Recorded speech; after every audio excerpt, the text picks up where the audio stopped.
Assalamualaikum warahmatullahi wabarakatuh.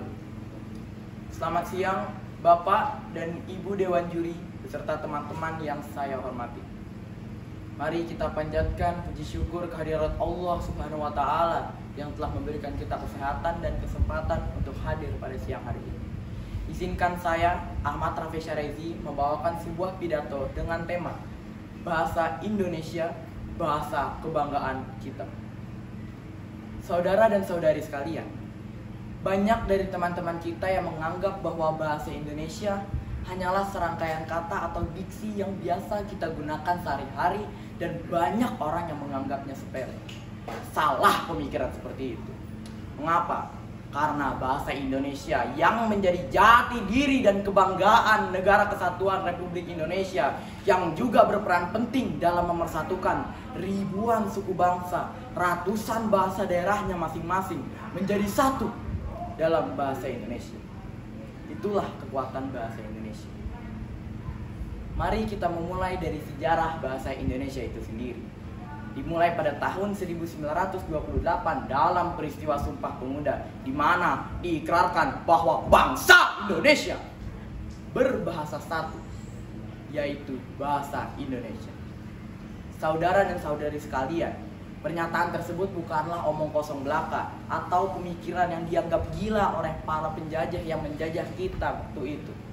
Melainkan, pernyataan tersebut adalah cerminan dari semangat dan keinginan para pemuda dari Sabang sampai Merauke untuk dipersatukan dalam satu bahasa. Apa bahasa itu? Bahasa Indonesia, bahasa kebanggaan dan tercinta kita semua. Namun kita tidak dapat menilai bahasa Indonesia hanya dari sejarahnya saja. Saudara dan saudari sekalian, 270 juta penduduk yang tersebar di Nusantara, yang masing-masing memiliki bahasanya sendiri, bahasa daerahnya sendiri, logatnya sendiri, kalimat yang berbeda artinya, aturan bahasa yang berbagai macam, semuanya dapat dipersatukan dalam satu bahasa. Apa bahasa yang kuat itu? Satu bahasa tercinta kita, yaitu bahasa Indonesia. Namun tidak hanya dalam ranah nasional saja bahasa Indonesia berperan penting. Dalam ranah internasional, salah satu contohnya adalah di Tanah Suci Mekah. Di masjid-masjid di sana tertera 3 bahasa di dinding-dinding masjid.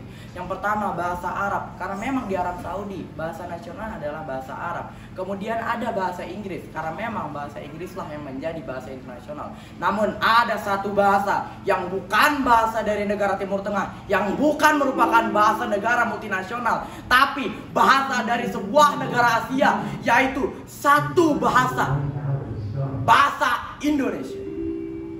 Itulah kekuatan dan besarnya pengaruh bahasa Indonesia dalam ranah multinasional. Tidak hanya dalam ranah nasional, melainkan di luar negeri saja bahasa Indonesia berperan besar dan berkekuatan besar sebagai bahasa untuk melakukan bisnis, sebagai bahasa untuk melakukan diplomasi, sebagai bahasa untuk melakukan komunikasi, dan masih banyak kegunaan lainnya. Namun saudara dan saudari, sebesar-besarnya pengaruh bahasa Indonesia, sebesar-besarnya pengaruh bahasa Indonesia terhadap negaranya sendiri dan negara-negara lain, sebesar-besarnya kekuatan bahasa Indonesia sudah mendapat ancaman yang sangat kuat. Apa ancaman itu? Lunturnya penggunaan bahasa Indonesia. Dan pernyataan yang lebih gila dari itu adalah lunturnya bahasa Indonesia dilaksanakan oleh bangsanya sendiri.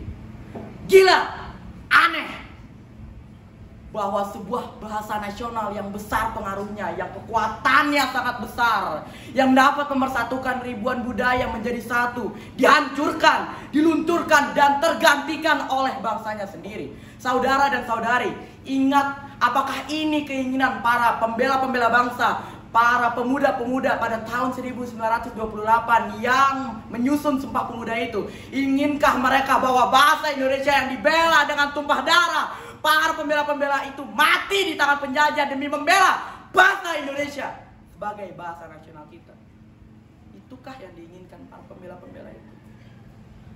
Tentu saja tidak.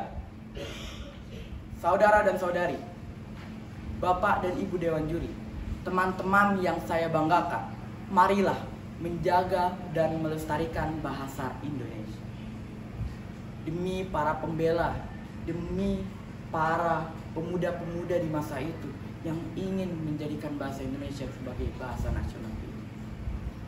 Kata-kata terakhir dari saya, bangsa yang besar akan dihancurkan oleh pemuda bangsa itu sendiri. Oleh karena itu, marilah menjaga dan melestarikan bahasa Indonesia demi menjaga integritas bangsa Indonesia. Sekian dari saya. Wassalamualaikum warahmatullahi wabarakatuh.